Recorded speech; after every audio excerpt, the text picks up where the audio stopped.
چگونه تصاویر و محصولات رو برای فروشگاه اینترنتی بهینه کنیم. به نام خدا. سلام، من فرهاد یزدانی هستم از نبض فروش. ما در نبض فروش کارمون راه اندازی تخصصی فروشگاه اینترنتی و ارائه راهکارهای مدیریت آسان و افزایش فروشه. خب موضوعی که توی این ویدیو میخوایم بهش بپردازیم و خیلی خیلی هم مهمه، بهینه سازی تصاویر محصولات برای قرار دادن در سایت یا همون فروشگاه اینترنتیتون هستش.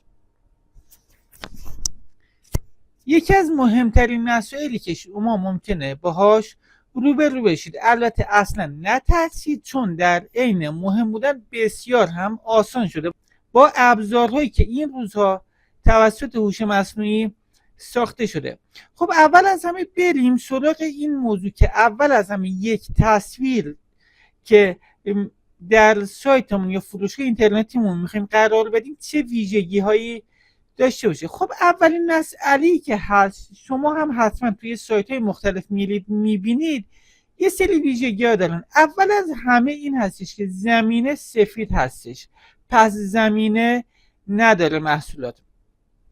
البته توجه داشته باشید اگر احیانا محصولاتتون محصولات دکوری هستش، از این موضوع مقداری مستثنا است، چون محصولات دکوری تو محیط قشنگ هستن. شما باید محصول دکوری رو توی یک محیط زیبا بذارید، از اون عکس بگیرید. حالا کاری نداریم، بیش از 90% محصولات و توی انواع اقسام فروشگاه اینترنتی همه چند تا ویژگی ثابت دارن. اول از همه که زمین سفید هستش. موضوع دوم این هستش که تصاویر مربع هستن، مستطیل عمودی یا مستطیل افقی نیستن، مربع هستن. بذارید من چند تا از تصاویری که ذخیره کردم رو نشون بدم. میبینید مربع هست، مربع هست، مربع هست، مربع. تصاویری که توی بزرگترین فروشگاه اینترنتی میبینید مربع است. اول از همه زمین سفید، دوم از اینکه مربع هست، سوم اینکه یک فضای تنفسی اطراف محصول هستش. این موضوع اینجوری نیستش که محصول از همه طرف بچسبه به کادر. یک فضای تنفسی وجود داره، یه مقداری توی تصاویر اطراف فاصله است. موضوع بعدی این هستش که حجم عکس، حجم تصاویری که توی سایت قرار میدید معمولا یه چیز حدود 50 تا 150 کیلوبایت یه عدد منطقی هستش. پس ما توی این ویدیو چند تا عکس رو میاریم با هم اینو بهینه میکنیم. اول از همه که پس زمینه تصویر رو حذف میکنیم، بعدش اینکه تصویر رو مربع میکنیم، تصویر محصول رو در وسط کادر قرار میدیم و در آخر هم حجم عکس رو بهینه و استاندارد میکنیم. خب ما این کارها رو میایم با موبایل انجام میدیم که شما هم موبایل دستتونه راحت با موبایل انجام بدید. خب نگاه کنید، من موبایلم رو توی کامپیوتر باز میکنم که بهتون نشون بدم چطور با موبایل این کار رو انجام بدید. خب این صفحه موبایل بنده هستش. خب نگاه کنید، من چند تا عکس گرفتم، مخصوصا هم عکس خیلی بی‌کیفیت گرفتم که ببینید چه راحت میشه تصویر محصول رو اصلاح کرد. نگاه کنید همینجوری کاملا رندوم و بی‌کیفیت، نه تصویر وسط با حاشیه خیلی مشکل دار، همینجوری فقط تو تونستم بد گرفتم که ببینید چقدر راحت میشه اصلاح کرد. خب ما این کار رو با برنامه فوتوروم انجام میدیم. برنامه فوتوروم رو میبایست که نصب کنید و اینکه اینترنت داشته باشید و فیلتر شکنتون هم فعال باشه. درسته اپلیکیشن فوتوروم توی موبایلتون نصب میشه، اما چون با هوش مصنوعی کار میکنه میبایست اینترنت داشته باشید و فیلتر شکنتون هم فعال باشه. این استارت فرام فوتوروم میزنید، عکستون رو انتخاب میکنید. تو انتخاب میکنید میره برای حذف پس زمینه. میبینید چقدر راحت. همون کاری که ما سابقا با چه مشقت و چه زمانی ما وقت میذاشیم که پس زمینه تصویر محصول رو حذف کنیم، خیلی راحت. حالا نگاه کنید از بین این گزینه ها اگه محصول هست استودیو شات رو میزنید.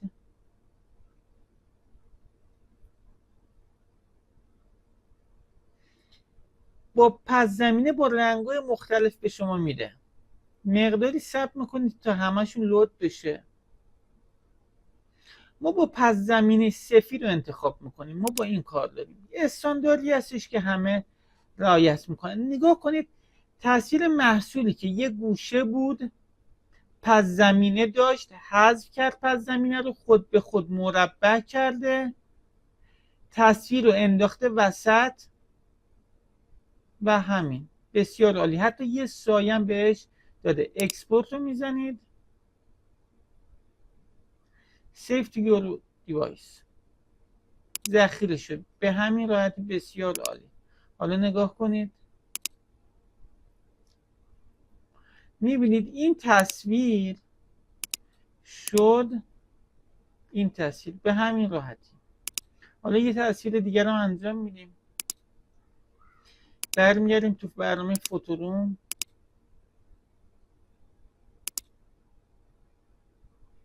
استارت فروم فوتو. عکسمون رو انتخاب میکنیم. همین که انتخاب میکنید تصویر پس زمینه رو حذف میکنه. شما تنها کاری که میبایست انجام بدید این هستش که تصویر رو تو نور مناسب بگیرید، عکس رو تو نور مناسب بگیرید و زاویه مناسب. مابقیش رو این نرم افزارها انجام میدن. استودیو شات.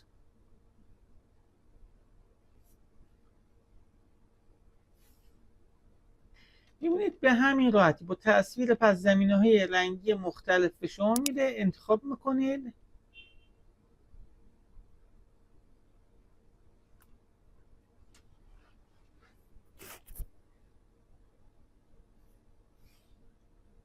و اکسپورت.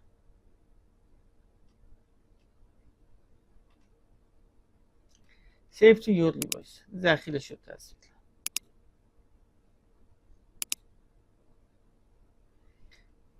میبینید این تصویر تبدیل شد به این. به همین راحتی. خب یه نکته در آخر میبینید. بریم حجمش رو ببینیم. میبینید 1.36 مگابایت یعنی 1360 کیلوبایت. نقطه ضعفی که این برنامه داره این هستش که حجم تصاویر رو مقداری بالا میزنه. خب چیکار باید کنیم؟ برای این کار ما میاییم از یک سایت استفاده میکنیم. چه سایتی؟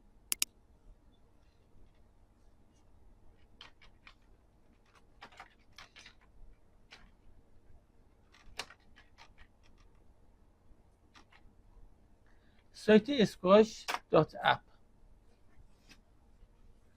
سایت رو باز میکنید. علامت مثبت رو میزنید.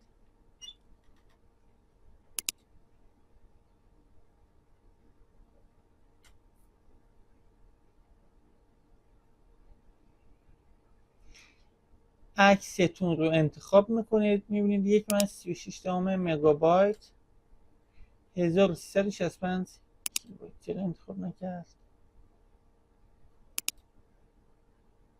خب میبینید حجم عکس رو داده 1360 کیلوبایت 1.36 مگابایت.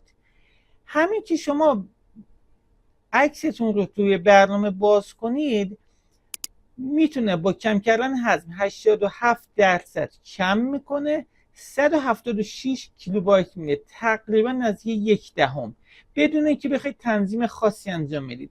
این دکمه رو بزنید با 87% افت حجم بدون اینکه کیفیت رو تغییر بده به شما میده. همینم خوبه اما بازم میشه تغییرش داد. این فعلش رو میزنید.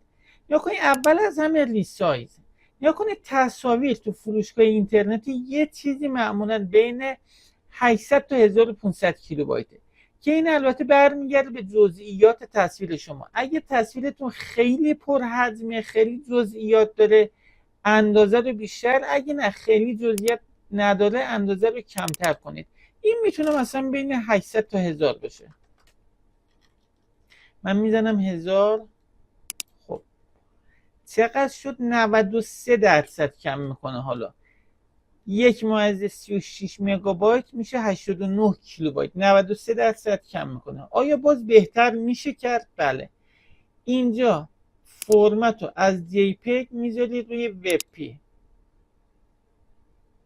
شد 94%. یعنی 1360 کیلوبایت رو تبدیل میکنه به 82 کیلوبایت. این یه حجم بسیار ایدئالیه. این دکمه رو میزنید، خروجی بهتون میده. سیو شد توی گالریتون. خب نگاه کنید الان